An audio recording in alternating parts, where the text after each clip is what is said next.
Goeiedag, ek groet jou in die kosbare naam van Jesus Christus. Glo jy nog dat God in staat is om enigiets te doen in jou lewe?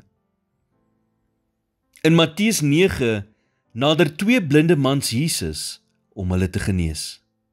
En Jesus vra hulle toe die volgende in vers 28. Glo julle dat ek dit kan doen? Hulle antwoord hom, ja Here. Vers 29 sê, toe raak hy hulle oë aan en sê, laat dit vir julle wees volgens julle geloof. En vers 30 sê, en hulle oë het oopgegaan. Jesus het geweet dat hy in staat is om hulle te genees.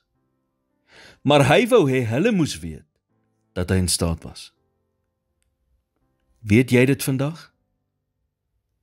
Glo jy dat God in staat is om enigiets in jou lewe te doen? Want waarop gaan jou vertroue en gebede baseer as jy nie doen nie? God is 'n bekwame Vader.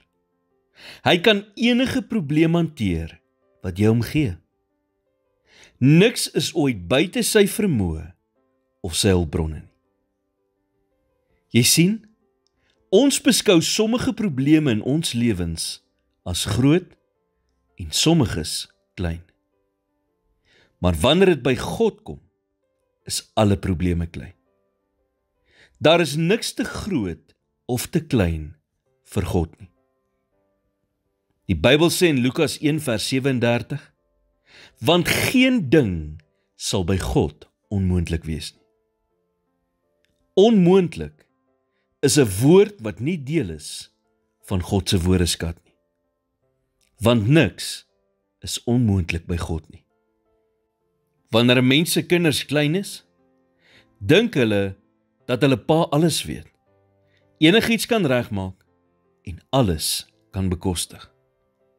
Maar soos wat hulle groot word, leer hulle dat hulle pa beperkte kennis, beperkte energie, beperkte hulpbronne en beperkte vaardighede het. Maar jou hemelse Vader aan die ander kant is tot alles in staat en kan enigiets doen. En die oomblik wanneer jy dit met jou hele hart glo, word dit wat gister vir jou onmoontlik was, vandag se wonderwerke. God spesialiseer in die onmoontlike. Here, ons kom vandag voor U en erken dat niks by U onmoontlik is nie.